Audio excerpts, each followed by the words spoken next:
Lots of people do projects in their homes that have to do with their floors and their walls. But today, we're gonna tackle a project that'll have your friends and your neighbors turning their heads up as we beautify the ceiling. Looking for tin, I came across some pretty expensive stuff. And it's kind of a little rough on the hands when you cut it and install it. But while I was looking, I found another cool product, faux tin ceiling tiles.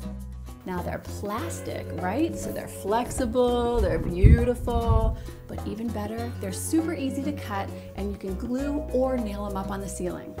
Can't wait to show you.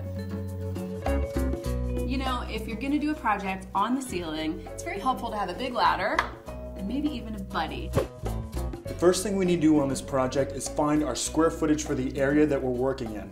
So we're going to take the length and the width, multiply those two numbers together, and that's going to give us our square footage. One of the best parts about this project is that it's really materials I've already got around the house. I've got a pencil, I've got scissors, totally have a tape measure, but what is this guy?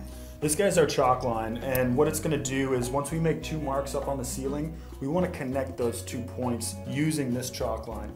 And it strings out and you snap it once it's held tight, and it just gives you a great control line so we can base all these tiles off of that line. We've also got the contact cement, which is pretty fantastic for this kind of application. It needs to have a high tack to it so it gets really sticky in a short amount of time. So this is about a 15 to 20 minute open time, so that's a working time.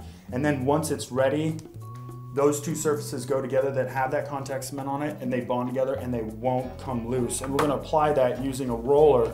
And this is about a 1/4 inch nap. So the hair's on here about a 1/4 inch. And that's gonna help us get in all the little grooves on the tile. Perfect. With that contact cement. Perfect. We wanna start the tile layout in the middle of this space, but that means that we have to work around this light. Instead of taking the whole light down, just remove this top plate by unscrewing this. And that drops it down enough so we can find the center of the outlet. And I'm gonna trace the outline of this circle right onto the tile. And when we cut it with scissors, we'll have that perfect contour around it. Looks good. So while you're doing this, you want to try to be as precise as you can. But if you make a mistake here and there, the best part is the product comes with these little strips which have an adhesive on the back so you can peel them off and stick them over the spots where your gaps may have ended up. This Spanish-style dining room really benefits from the faux tin ceiling tiles. It's a glamorous and a special treatment that doesn't take a lot of time or money, and you can do it too. Now sit back and enjoy the fruits of your labor. Just don't give yourself a neck strain staring up at the awesome ceiling you've just created.